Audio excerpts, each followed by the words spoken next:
গাফলতি করে টানা 3টা জুমা যে ব্যক্তি মিস করলো, তাবা আল্লাহু ফি কলবিহি, রব্বুল আলামিন ওই লোকটার অন্তরের মধ্যে মোহর মেরে দেয়। ওয়া কুতিবা ফি জুমরাতিল মুনাফিকিন, মুনাফিকদের খাতায় তার নাম তুলে দেয়। 3টা জুমা যদি কেউ মিস করে, 2টা পানিশমেন্ট। এক হচ্ছে তাবা আল্লাহু ফি কলবি, আল্লাহ অন্তরে মোহর মেরে দেয়। ভালো কথা ভালো লাগে না, নামাজ ভাল লাগে না, আজান ভাল লাগে না, ইসলাম ভাল লাগে না, শুধু মौज মাস্তি ভাল লাগে, গান বাজনা ভাল লাগে, এরকম আছে না নাই? জুমার নামাজে যায় না। আরেকটা হলো কুতিবা মিনাল মুনাফিকিন, মুনাফিকদের খাতায় নাম তুলে দেয়। আল্লাহ হেফাজত করো, আরো জোরে পড়েন আমিন। জুমার দিন আগে আগে মসজিদে আসবেন ইনশাআল্লাহ, সবাই রাজি? আসেন আল্লাহ জুমার ব্যাপারে কি ওয়াজ আমাদেরকে করলেন আমরা শুনি, শুনতে রাজি? আল্লাহ বললেন, ইয়া আইয়ুহাল্লাযীনা আমানু ইযা নুদিয়া লিস-সালাতি মিন ইয়াউমিল জুমআতি ফাসআউ ইলা যিকরিল্লাহি ওয়া যারুল বাই', যালিকুম খায়রুল লাকুম ইন কুনতুম তা'লামুন। পড়েন না আল্লাহু আকবার। আল্লাহ বললেন, ও আমার মুমিন বান্দারা শোনো শোনো। আপনাদেরকে অ্যাড্রেস করে আল্লাহ বলছেন, ও আমার মুমিন বান্দারা শোনো, ইযা নুদিয়া লিস-সালাতি মিন ইয়াউমিল জুমআ, জুমার নামাজের আযান যখন দেয়া হয়, ফাসআউ ইলা যিকরিল্লাহ, আল্লাহর স্মরণে তোমরা ধাবিত হও। ওয়া যারুল বাই', কেনা বেচা বন্ধ করে দাও। যালিকুম খায়রুল লাকুম ইন কুনতুম তা'লামুন, এটাই তোমাদের জন্য কল্যাণ যদি তোমরা বুঝতে পারো। জুমার নামাজের আযান যখন হয়, ফাসআউ ইলা যিকরিল্লাহ, আল্লাহর স্মরণে তোমরা বের হয়ে যাও। আল্লাহু আকবার। ফাসআউ ইলা যিকরিল্লাহ ইযা নুদিয়া লিস-সালামি ইয়াউমিল জুমআ, জুমার নামাজের আযান যখন দেয়া হয় বের হয়ে যাও, তখন কোনো কাজ রাখা যাবে না। এই আযান দ্বারা উদ্দেশ্য হচ্ছে খতিব সাহেব খুতবা দেওয়ার জন্য মিম্বারে বসলে যে আযানটা দেয়া হয়, এই আযান। কথা বুঝতে পেরেছেন? কিন্তু দুর্ভাগ্যজনক হলে সত্য, আমাদের বাংলাদেশে এই আযানটা কেন যেন মুয়াজ্জিন ভাইরা ইমাম সাহেবের সামনে এসে আস্তে আস্তে দেয়, ছোট ছোট করে ইমাম সাহেবের মুখের উপরে দেয়, মাইকে দেয় না। এটা পাইছে কই? এটা যে কোত্থেকে ঢুকছে এক আল্লাহই ভালো জানে। আযান মানে অ্যানাউন্সমেন্ট। আযান মানে কি? কথা বলেন। অ্যানাউন্সমেন্ট কি জোরে হবে না আস্তে? তো সব আযান মাইকে এত সাউন্ড করে, এই আযানটা ইমাম সাহেবের মুখের সামনে এসে ছোট ছোট করে কেন দেয়? এটার কোনো দলিল আছে বলে আমার জানা নাই। এই আযানটা মাইকে হতে হবে। আমি পৃথিবীর যত দেশ ঘুরেছি, অনেক বড় বড় মসজিদে আমি জুমার সালাত করেছি, সব জায়গায় মক্কাতুল মুকাররমা সহ মসজিদে নববী সহ সব জায়গায় খতিব সাহেব জুমার মিম্বারে বসার পরে যে আযানটা দেয়া হয়, এটা অন্যান্য আযানের মতো মাইকে দেয়া হয়। আল্লাহ বললেন, ইযা নুদিয়া লিস-সালামি ইয়াউমিল জুমআ, জুমার দিনের আযান যখন দেয়া হয়, এই আযান দ্বারা উদ্দেশ্য হচ্ছে খতিব বসলে যে আযান 12:30 12:15 দিকে যে আযান, এই আযান উদ্দেশ্য নয়। বিশ্বনবীর সময়ে এই 12:30 12:15 দিকে যে আযান ছিল, এটা ছিল না। বিশ্বনবীর সময় ছিল না, আবু বকরের সময় ছিল না, সাইয়েদনা ওমর ফারুকের সময় ছিল না। এটা চালু হয়েছে সাইয়েদনা উসমান যুন্নুরাইনের সময়। তখন মদিনাতে মানুষের সংখ্যা অনেক বেড়ে গিয়েছে, লোকজন আর জায়গা হয় না, মুসল্লিতে ঠাসাঠাসি।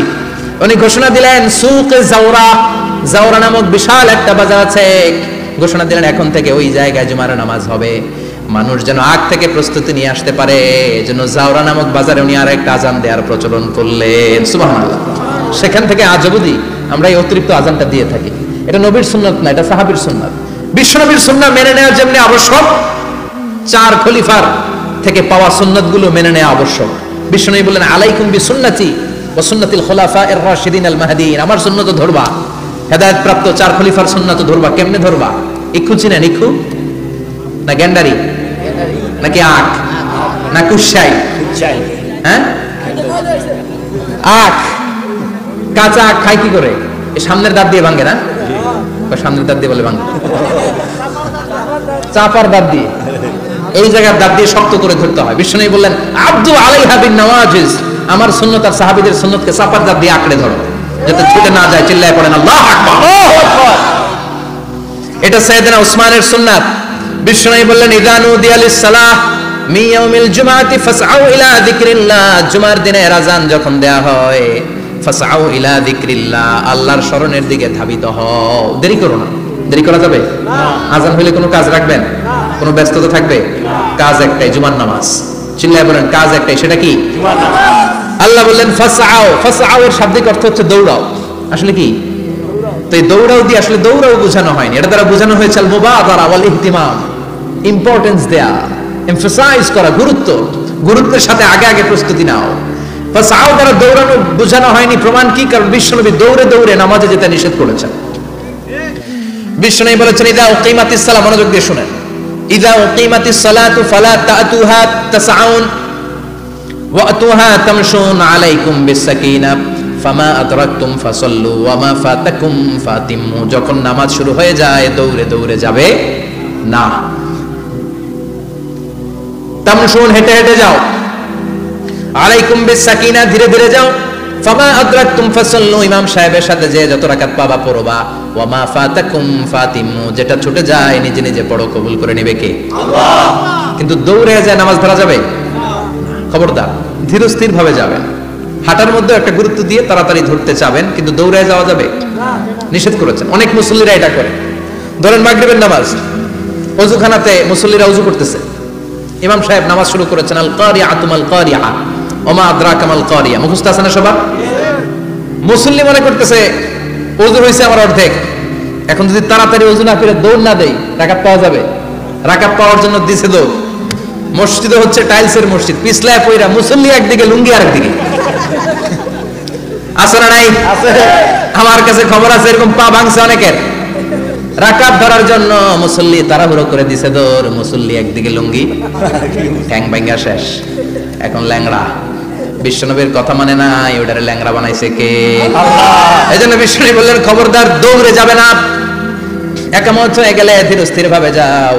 কেননা দৌড়ে দৌড়ে আপনি কার দরবারে যাবেন? উনি তো সব রাজার বড় রাজা, মহারাজা। মহারাজার দরবারে তাড়াহুড়ো করা যায় নাকি? না। ফিট হয়ে কাপড় চোপড় পরে আতর টাতর মেখে ধীরস্থির ভাবে যাবেন। দৌড়ে গেলে আপনার হার্টবিট বেড়ে যাবে, আপনার ব্রেথ ইন ব্রেথ আউট, শ্বাস প্রশ্বাস বেড়ে যাবে। তো হাঁপানির চোটে তো আপনি হাঁপাতে থাকবেন। আপনি তাহিয়া পড়বেন কখন, তাসবিহ পড়বেন কখন, আল্লাহর প্রশংসা করবেন কখন? চিল্লা এখন ঠিক কিনা? এজন্য আল্লাহ বললেন ফাসাউ ইলা যিকরিল্লাহ, জুমার নামাজের আযান যখন হয়ে যায় তোমরা আল্লাহর জিকিরের দিকে ধাবিত হও। যিকরিল্লাহ, আল্লাহর স্মরণ। জিকির মানে কি? আল্লাহর স্মরণ। কিন্তু এই জিকির দ্বারা এই আয়াতের উদ্দেশ্য হচ্ছে আল খুতবাতাইন, জুমার দুই খুতবা। জুমার জিকিরের অনেক অর্থ আছে। জিকির মানে সালাত, জিকির মানে কোরআন, জিকির মানে ওয়াজ, জিকির মানে সম্মান। আবার জিকির মানে জুমার দুই খুতবা, আবার জিকির মানে সুবহানাল্লাহ, আলহামদুলিল্লাহ, লা ইলাহা ইল্লাল্লাহ, সুবহানাল্লাহ, আলহামদুলিল্লাহ, লা ইলাহা ইল্লাল্লাহ, লা ইলাহা ইল্লাল্লাহ, মুহাম্মাদুর রাসূলুল্লাহ সাল্লাল্লাহু আলাইহি ওয়াসাল্লাম। এটাও জিকির। সুবহানাল্লাহ, আলহামদুলিল্লাহ, আল্লাহু আকবার। এই তিন জিকিরের চেয়ে শ্রেষ্ঠ কোনো জিকির আছে? কথা কোন? বিশ্বনবী প্রত্যেক ফরজ নামাজের পরে সুবহানাল্লাহ 33 বার, আলহামদুলিল্লাহ 33 বার, আল্লাহু আকবার 34 বার পড়তেন। রাজি আছেন? সবাই পড়তে রাজি আছেন? ইনশাআল্লাহ। লাফালাফি করবেন না তো? ঘাড় ভাগা করবেন না তো? হুই হুই করে চিল্লাফাল্লা করা যাবে? জিকিরের মধ্যে সৌন্দর্য আছে না নাই? আল্লাহ নিজেও সুন্দর, আল্লাহর কাছে যেটা আমরা পেশ করব সবটাই সুন্দরভাবে পেশ করতে হয়। চিল্লা এখন ঠিক কিনা? তার মানে জিকিরের অনেক অর্থ। জিকিরের এক অর্থ হলো কোরআন। জিকিরের এক অর্থ কি? কোরআন। আপনি যখন কোরআন পড়েন তখন জিকির করেন কার? আল্লাহ। কথা বলেন। আবার আপনি যখন নামাজ পড়েন জিকির করেন কার? আবার আপনি যখন লা ইলাহা ইল্লাল্লাহ এটা পড়েন জিকির করেন কার?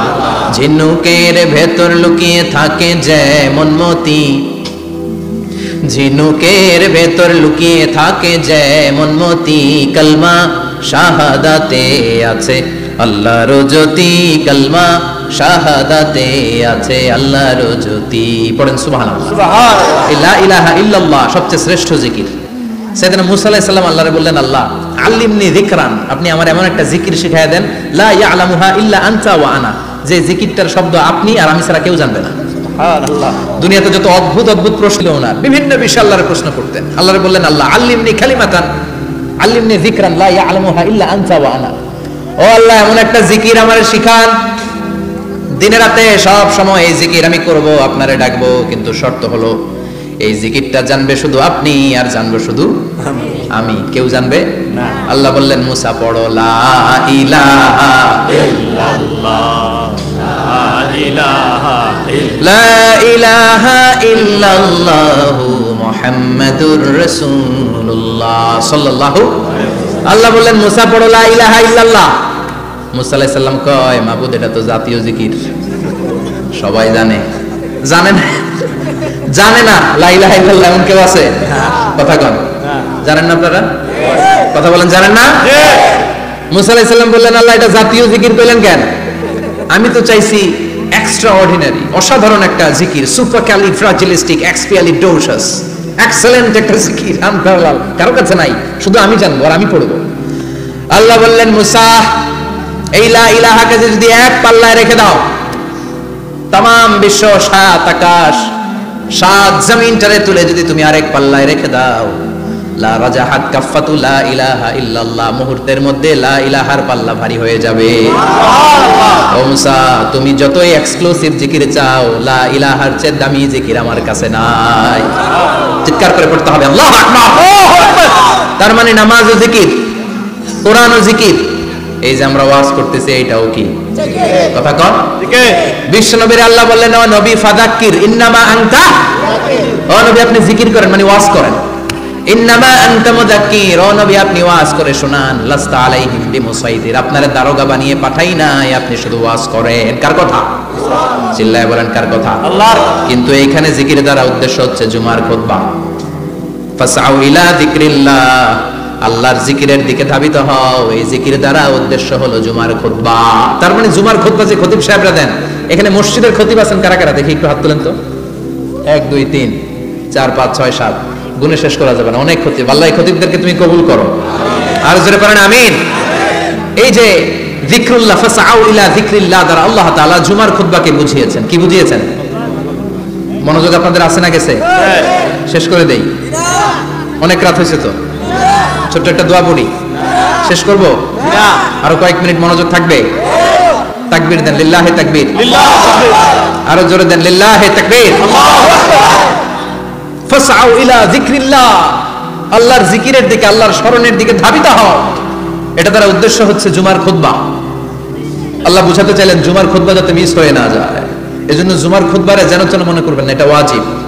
জুমার নামাজ যেমনি ওয়াজিব, জুমার খুতবা দেওয়াও, কথা বলেন, জুমার খুতবা ওয়াজিব, শোনা ওয়াজিব, খুতবা দেওয়া ওয়াজিব। এই জন্য রব্বুল আলামিন জোহরের নামাজকে ফরজ করে দিয়েছেন 4 রাকাত। যেহেতু জোহরের নামাজের আগে পরে কোনো খুতবা নাই, জুমার দিন খুতবা আছে, তাই জুমার দিন 4 রাকাত থেকে কমিয়ে তিনি 2 রাকাত করে দিয়েছে। কি ব্যালেন্সড ইসলাম, কি ভারসাম্যপূর্ণ আমাদের জীবন বিধান। প্রতিদিন জোহরের সময় ফরজ কয় রাকাত, কিন্তু জুমার দিন ফরজ কয় রাকাত, 2 রাকাত কমাইলো কেন? খুতবা, সুবহানাল্লাহ কইবেন না? এজন্য জুমার খুতবাটা খতিব সাহেব যারা আছেন খুবই জরুরি। এটাকে খুব কনস্ট্রাকটিভ মুডে সমাজে তুলে ধরতে হবে, মানুষকে এডুকেট করতে হবে, ইনস্ট্রাক্ট করতে হবে। আপনাদের অনেক দায়িত্ব, you have huge responsibilities in your shoulder. আপনাদের অনেক দায়িত্ব। খতিব যারা, এটা ছোটখাটো কোনো রেসপন্সিবিলিটি নয়, এটা অনেক বড় দায়িত্ব। এজন্য জুমার দিন মানুষকে আপনার শিক্ষিত করতে হবে। এই জুমার খুতবা, জুমার আলোচনার সাথে পৃথিবীর কোনো আলোচনার কোনো মিল নাই, কারণ জুমার আলোচনা সব সময় অন টাইম, একটা নির্ধারিত সময় হয়। পৃথিবীর অন্য কোনো আলোচনা নির্ধারিত সময় হয় নাকি? কথা কন। আমরা বক্তারা নির্ধারিত সময় মাইক পাই, কথা কন। কোনোদিন 8টায়, কোনোদিন 9টায়, আজকে বসছি কয়টায়? কিন্তু জুমার খুতবার এটা চেঞ্জ হয়। কি বরকতের একটা জলসা! ওই দিন সবাই আসতে হয় মসজিদে। ফুল টাইম নামাজি এরা আসে, পার্ট টাইম নামাজি এরা আসে, বেনামাজি এরাও আসে, আস্তিক এরা আসে, নাস্তিক এরাও আসে, আওয়ামী লীগ আসে, বিএনপি আসে, জাতীয় পার্টি আসে, জামাত ইসলাম আসে, হেফাজতে ইসলাম আসে, তাবলীগের ভাইয়েরা আসে, পীরের মুরিদেরা আসে, সবাই আসে। তাহলে এটা জরুরি দিন না? তাফসির মাহফিলের সাথে জুমার একটা মৌলিক পার্থক্য হচ্ছে, তাফসির মাহফিল আমাদের ধরে রাখতে হয়। কি করতে হয়? ধরে না রাখলে শ্রোতা উঠে যায়। কিন্তু জুমার খুতবাকে ধরে রাখা লাগে? কথা কন। ওঠার সুযোগ আছে, কারণ সামনে কি? জুমার নামাজ। সুবহানাল্লাহ কইবেন না? এটা অনেক জরুরি। এজন্য জুমার খুতবা যারা দেন, এরা বিশ্বনবীর দায়িত্ব পালন করেন। আল্লাহু আকবার। বিশ্বনবীর মাদানী ইনিংস কয় বছরের? 10 বছর। বিশ্বনবীর মাদানী ইনিংস শুরু হয়েছে মসজিদে নববী তৈরি করার মধ্য দিয়ে। বিশ্বনবী মসজিদে নববী তৈরি করার পর মসজিদে নববীর খতিব হিসেবে দায়িত্ব নিলেন। সুবহানাল্লাহ। বিশ্বনবী 1টা 2টা 5টা 10টা না, মসজিদে নববীতে 10 বছরের ইনিংসে 500টারও বেশি জুমার খুতবা দিয়েছেন। সুবহানাল্লাহ। বাড়িতে যায় বলেন কত খুতবা? 500রও বেশি খুতবা দিয়েছে। মদিনার সমাজটা এমনি জান্নাতি সমাজ হয় নাই, মদিনার সোসাইটিটাকে জান্নাতি সমাজ বানানোর জন্য বিশ্বনবীকে 500টা বক্তব্য দিতে হয়েছে। চিল্লায় পড়েন আল্লাহু আকবার। প্রতি সপ্তাহে যে আয়াতগুলো নাজিল হতো বিশ্বনবী এগুলো নিয়ে কথা বলতেন। এই সপ্তাহে যে সমস্ত আয়াতগুলো নাজিল হলো ওই আয়াতগুলো নিয়ে বিশ্বনবী জুমার দিন খুতবার মধ্যে কথা বলতেন। এই সপ্তাহের মধ্যে রাষ্ট্রীয় যত ক্রাইসিস আছে এই সমস্যাগুলো নিয়ে বলতেন। এই সপ্তাহে সমাজের মধ্যে বড় বড় যত ঘটনাগুলো ঘটে গেল এগুলো নিয়ে বিশ্বনবী জুমার দিন কথা বলতেন। সুবহানাল্লাহ। যেন খতিব যারা আছেন জুমার আলোচনাটা অনেক কনস্ট্রাকটিভ, ফ্রুটফুল হতে হবে, কোরআনের আলোকে হতে হবে। বিশ্বনবী জুমার খুতবা দিচ্ছেন, হঠাৎ বিশ্বনবী দেখলেন হাসান আর হুসাইন লাল দুইটা জামা পরে জুমার মসজিদের মধ্যে ঢুকে একবার কাতারের এইদিকে দৌড় মারে, আরেকবার ওইদিকে দৌড় মারে। ছোট বাচ্চাদের এরকম দৌড়াদৌড়ি আছে না নাই? রাজা মেহরও আছে। ছোট বাচ্চাদেরকে মসজিদে ঢুকতে দেন তো না বের করে দেন? বের করে দেয়। সর্বনাশ, বাচ্চাদেরকে মসজিদ থেকে বের করবেন না, কখনোই বের করবেন না। তুরস্কের বিভিন্ন মসজিদে বড় বড় ফেস্টুন দিয়ে লেখা থাকে তারাবির নামাজে, জামাতের নামাজে মুরব্বীরা যখন সামনে নামাজ পড়বে পিছন থেকে যদি ছোট বাচ্চাদের চিল্লা চিল্লি আর কিচির মিচির শব্দ শুনতে না পাওয়া যায় তাহলে ভবিষ্যৎ প্রজন্ম নিয়ে আপনারা চিন্তিত থাকুন। পিছনে যদি বাচ্চাদের হই হুল্লোড় না থাকে, চিল্লাফাল্লা না থাকে, তার মানে নেক্সট জেনারেশন এগুলো মুসল্লি হবে না, এগুলো হবে ডাকাত। এজন্য এরা বিভিন্ন প্রজেক্ট চালু করেছে। 40 দিন টানা ফজরের নামাজ যে ছোট বাচ্চারা মসজিদে এসে পড়বে ওই প্রজেক্টের আওতা থেকে একটা করে সাইকেল দিয়ে দেওয়া হচ্ছে। সুবহানাল্লাহ কইবেন না? কুয়েতে আরেকটা প্রজেক্ট করছে, ফজরের নামাজে মুসল্লি নাই। কুয়েতের এই প্রজেক্ট হচ্ছে marriage project, second marriage project, দ্বিতীয় বিবাহ প্রকল্প। কি কাজ এই প্রকল্পের? তারা ঘোষণা দিল মসজিদের ফজরের সালাতে মুসল্লি পাওয়া যায় না, তো যারা যারা ফজরের নামাজে মসজিদে আসবে না, টাইমলি আসবে না, তাদেরকে মসজিদের টাকা দিয়ে মসজিদের অর্থায়নে দ্বিতীয় বিবাহের ব্যবস্থা করে দেওয়া হবে। এই ঘোষণা দেওয়ার পর থেকে ওই এলাকার কোন মহিলার তাহাজ্জুদ মিস হয় না। ফজর তো অনেক দূরে, তাহাজ্জুদের সময় থেকে হাজবেন্ডের ডাকা শুরু করে মসজিদে যাও, তাড়াতাড়ি তাড়াতাড়ি কোথায় যাও, কারণ মসজিদে না গেলে দ্বিতীয় বিয়ে আছে না নাই? সুবহানাল্লাহ কইবেন না?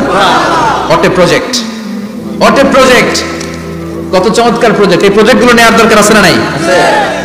এজন্য ছোট বাচ্চাদেরকে মসজিদ থেকে তাড়িয়ে দেওয়া যাবে, এদেরকেও নিয়ে যান। এরা হাসতে খেলতে চলতে ফিরতে, আমি বাইরের যত জায়গায় তারাবি করেছি, অনেক দেশে তারাবি করেছি রামাদানে, ছোট বাচ্চারা পিছনে অনেক কিচির মিচির করে, হঠাৎ অ্যানাউন্সমেন্ট দেয় বাবা মারা ছেলে মেয়েদেরকে শান্ত করেন, কিছুক্ষণ শান্ত, 2 রাকাত পরে আবার চিল্লাচিল্লি আছে না নাই? ওরা যদি না চিল্লায়, ওরা যদি লাফালাফি না করে, লাফালাফি কি 80 বছরের মুরব্বী করবে? কথা কয় না। মুরব্বী লাফালাফি করলে এটা মানাবে? ছোট বাচ্চারা লাফালাফি করবে, একজন আরেকজনের কামড় দিবে, কাচের গ্লাস ভাঙবে, এটাই পৃথিবীর সৌন্দর্য। চিল্লায় বলেন ঠিক কিনা? বিশ্বনবী একবার আসরের নামাজের সেজদা লম্বা করে দিলেন, সাহাবারা বললেন নবী নামাজের পরে ধরলেন অসুস্থ হয়ে গেলেন নাকি, অথবা কোরআনের আয়াত সেজদা অবস্থায় নাজিল হয়ে গেল নাকি? আসরের সেজদা তো এত লম্বা করতে কখনো দেখি নাই রে নবী। বিশ্বনবী বললেন না, অসুস্থ হই নাই, কোরআনের আয়াত নাজিল হয় নাই, আমি যখন সেজদায় লুটিয়ে পড়েছি আমার কলিজার টুকরা নাতি হাসান আমার কাঁধের উপরে চেপে বসেছে, আমি যদি সেজদা থেকে মাথা উঠাই হাসানের কষ্ট হয়ে যাবে, তাই আসরের একটা সেজদা আমি ইচ্ছা করেই লম্বা করে দিয়েছি। কি নবী ছিল, কি মায়া ছিল নাতিদের সাথে। হাসান হুসাইন, বিশ্বনবী যে নবী হচ্ছে সব নবীদেরও সর্দার, ওই নবীরে ঘোড়া বানায়া, বিশ্বনবীর বাবরি চুল ছিল তো ওই চুল ধরে এরকম ঘোড়া ঘোড়া খেলতো, বিশ্বনবীর কাঁধে বসে বিশ্বনবীর বাবরি চুল টেনে টেনে কয় এটা আমার ঘোড়া। হাসান হুসাইনের গায়ের এমন কোন জায়গা নাই যে জায়গায় বিশ্বনবী চুমা দেয় নাই। আর বলতেন রাইহানা চাইনি ফিদ দুনিয়া, হাসান আর হুসাইন হলো আমার দুনিয়ার সুগন্ধি। সুবহানাল্লাহ। সাইয়্যিদা শাবাবি আহলিল জান্নাহ, জান্নাতীরা আপনারা যারা জান্নাতে যাবেন আপনাদের সামনে 2টা পতাকা থাকবে, একটা থাকবে হাসানের হাতে আর একটা হুসাইনের হাতে। সুবহানাল্লাহ। বিশ্বনবী মসজিদে নববীতে জুমার খুতবা দিচ্ছেন, হঠাৎ হাসান আর হুসাইন লাল 2টা জামা পরে কাতারের মধ্যে দৌড়াদৌড়ি শুরু করলেন। বিশ্বনবী খুতবা থামিয়ে দিলেন, মিম্বার থেকে নেমে হাসান হুসাইনকে 2 হাতে টানতে টানতে মিম্বারের উপরে নিয়ে আসলেন যাতে মুসল্লিদের ডিস্টার্ব না হয়ে যায়। হাসানকে ডান হাতে ধরে হুসাইনকে বাঁ হাতে ধরে বাকি খুতবাটা বিশ্বনবী তখন শেষ করলেন। 500টা খুতবা দিয়েছেন। কয়টা? চিল্লায় বলেন কয়টা? আবার বিশ্বনবী জুমার খুতবা দিতে দাঁড়ালেন, এক সাহাবী এসে বসে বলল, বিশ্বনবী বললেন ওম দাঁড়াও, 2 রাকাত পড়ছো? সাহাবী কেন পড়ি নাই। বিশ্বনবী বললেন এরকা রাকাতেন, 2 রাকাত পড়ো। সাহাবী 2 রাকাত পড়া শুরু করলেন, বিশ্বনবী আবার খুতবা দেওয়া শুরু করলেন। খুতবার নিরবিচ্ছিন্নতাকে ভঙ্গ করে বিশ্বনবী তাকে দাঁড়াতে বললেন, 2 রাকাত নামাজ পড়তে বললেন। তার মানে খতিব সাহেব মন গড়া শুধু খুতবা দিয়ে যায় না, ডানে বায়ে কোথায় কি হচ্ছে সবকিছু নজরে রেখে, কন্ট্রোলে রেখে, সামাজিক সব সমস্যার কথাগুলো তুলে ধরে অসামাজিক কার্যকলাপের বিরুদ্ধে হুঙ্কার দিয়ে জোয়ার প্ল্যাটফর্মটাকে শক্তিশালী করাই হচ্ছে একজনের খতিবের দায়িত্ব। চিল্লায় এখন ঠিক কিনা? এই কাজই করেছেন বিশ্বনবী 500টা খুতবায়। আবার বিশ্বনবী দাঁড়িয়ে খুতবা দিচ্ছেন, এক সাহাবী এসে বলেন, নবী মদিনার মধ্যে পানি নাই, অনাবৃষ্টি, দুর্ভিক্ষ, আপনি একটু দোয়া করেন যাতে বৃষ্টি হয়। কিসের দোয়া? বিশ্বনবী জুমার খুতবা থামিয়ে দিলেন, খুতবা দিচ্ছিলেন, খুতবা থামিয়ে দোয়া করলেন, আল্লাহুম্মা আসকিনা, আল্লাহুম্মা আসকিনা ইয়া গাউস আগিসনা, আল্লাহুম্মা আসকিনা গাইসান মুগীসান মারিআন মুরিআন নাফিআন গায়রা দা আজিলান গায়রা আজিল। আল্লাহ আপনি আমাদের সাহায্য করেন, আপনি রহমত করেন, বরকত দেন, আপনি মদিনার বুকে বৃষ্টি দেন, তাড়াতাড়ি দেন, দেরি করেন না। সুবহানাল্লাহ। বিশ্বনবী দোয়া করতে দেরি, মুহূর্তের মধ্যে ঝুমঝুম করে বৃষ্টি নাজিল হয়ে মদিনাটা প্লাবিত হয়ে গেল। আকাশে মেঘ দেয় কে? আল্লাহ। বৃষ্টি দেয় কে? আল্লাহ। আল্লাহ মেঘ দে, পানি দে, ছায়া দে রে তুই, আল্লাহ মেঘ দে। পড়েন পড়েন, আল্লাহ মেঘ দে, পানি দে, ছায়া দে রে তুই, আল্লাহ মেঘ দে। সবকিছু দেওয়ার মালিক কে? আল্লাহ। বৃষ্টি দেয় কে? আল্লাহ। মেঘ দেয় কে? আল্লাহ। বিশ্বনবীর দোয়ার বরকতে বৃষ্টি নামলো। শুক্রবার বৃষ্টি, শনিবার বৃষ্টি, রবি সোম মঙ্গল বুধ বৃহস্পতি শুক্র, এর পরের শুক্রবার পর্যন্ত টানা বৃষ্টি হলো। কারণ দোয়ার বৃষ্টির দোয়া করছে, বৃষ্টি বন্ধ তো করে নাই, চলতেছে। আল্লাহ কাছে নবী চাইছেন, দিতেছি, না করলে থামাবো। সুবহানাল্লাহ কইবেন না? বৃষ্টি হইতে হইতে মদিনায় বন্যা, মরুভূমির দেশ, কি পরিমাণে হেভি রেইনফল হলে মরুতে বন্যা হয়। সুবহানাল্লাহ করবেন না? আবার বিশ্বনবী পরের জুমাবারে খুতবা দিচ্ছেন, ওই সাহাবী এসে হাজির, এসে বলে, ও নবী আর বৃষ্টির দরকার নাই। যে বৃষ্টির দোয়া করতে বলেছিল সে এসে বলে, আর কিসের দরকার নাই? চিল্লায় বলেন, কিসের দরকার নাই? ও নবী আর বৃষ্টির দরকার নাই, এবার বৃষ্টি বন্ধের দোয়া করেন। বিশ্বনবী আবার হাত তুলে বললেন, আল্লাহুম্মা হাওয়ালাইনা ওয়ালা আলাইনা, মানে আল্লাহ আপনি বৃষ্টি দেন, তবে এই এলাকায় না, ডানে বায়ে সামনে পেছনে চারদিকে দেন। সাহাবীরা মসজিদ থেকে বের হয়ে দেখে মদিনার চারদিকে এরকম গোল একটা চাকতি, এই চাকতি দিয়ে নীল আকাশ দেখা যায়, আর ডানে বায়ে সামনে পেছনে প্রচন্ড ঝড় ঝন্ডার বৃষ্টি, মদিনার আকাশে এক ফোঁটাও বৃষ্টি নেই। চিল্লায় এখন সুবহানাল্লাহ। এগুলো হচ্ছে বিশ্বনবীর খুতবার বরকত। 500টা খুতবা দিয়েছেন, এজন্য খতিব সাহেবরা ভালো করে খুতবা দেওয়ার দরকার আছে না নাই? আল্লাহ বললেন, ইযা নুদিয়া লিস-সালাতি মিন ইয়াউমিল জুমআতি ফাসআউ ইলা যিকরিল্লাহি ওয়া যারুল বাই। জুমার আযান যখন হয়ে যায়, জুমার নামাজ পড়তে যাও, বেচা কেনা বন্ধ করে দাও। কার কথা? Allah. Close the shop, shut down the shop, close the market. Market বন্ধ, দোকানের শাটার নামাও, ক্যাশ বক্সে তালা ঝুলাও, ব্যবসা প্রতিষ্ঠান, মার্কেট সবগুলো বন্ধ করে একজনের জিকিরের দিকে ছুটবা। তিনি কে? আল্লাহ। অল্প 1-1.5 ঘন্টার জন্য যদি ব্যবসা বন্ধ রাখেন, পরে যখন আবার দোকান খুলবেন, জুমার বরকতে ব্যবসা বাড়িয়ে দিতে পারে কে? এরপর আল্লাহ বললেন, ফাইদা কুদিয়াতিস সালাতু ফান্তাশিরু ফিল আরদি ওয়াবতাগু মিন ফাদলিল্লাহ ওয়াযকুরুল্লাহা কাসীরান লাআল্লাকুম তুফলিহুন। যখন নামাজ শেষ হয়ে যায়, ফাইদা কুদিয়াতিস সালাতু ফান্তাশিরু ফিল আরদ, জুমার নামাজ যখন শেষ হয়ে যায়, জামাতের নামাজগুলো যখন শেষ হয়ে যায়, ফান্তাশিরু ফিল আরদ, জমিনে ছড়িয়ে যাও, ওয়াবতাগু মিন ফাদলিল্লাহ, আল্লাহর কাছ থেকে ফজল তালাশ করো, মানে রিজিক তালাশ করো। কার কথা? আল্লাহ। নামাজ শেষ মসজিদে থাকবেন? কই যাবেন? কথা কোন, জোরে কোন। নামাজের সময় ঢুকবেন কই? নামাজ শেষে যাইবেন কই? আবার বলেন, আজান হলে ঢুকবেন কই? আজান শেষ, নামাজ শেষ, যাবেন কই? কুদিয়াতিস সালাহ ফান্তাশিরু ফিল আরদ, এটা হচ্ছে ইসলামের বিধান। মসজিদে গোল হয়ে বসে থাকার কোনো বিধান নাই। শুধু মুরব্বী যারা, কাজ নাই, ফ্যামিলিতে দেওয়ার কিছু নাই, অবসর সময় ও ঢেল সময় মসজিদে বসে তেলাওয়াত করেন, জিকির করেন, সমস্যা নাই। কিন্তু যুবক যারা, নামাজের পরে সমাজকে উপহার দিবা, রাষ্ট্রকে অনেক কিছু উপহার দেওয়ার আছে, তোমার ফ্যামিলির প্রতি অনেক দায়িত্ব আছে, কর্মক্ষম কেউ নামাজের পরে মসজিদে অলস সময় কাটানো যাবে? বিধানটা কার?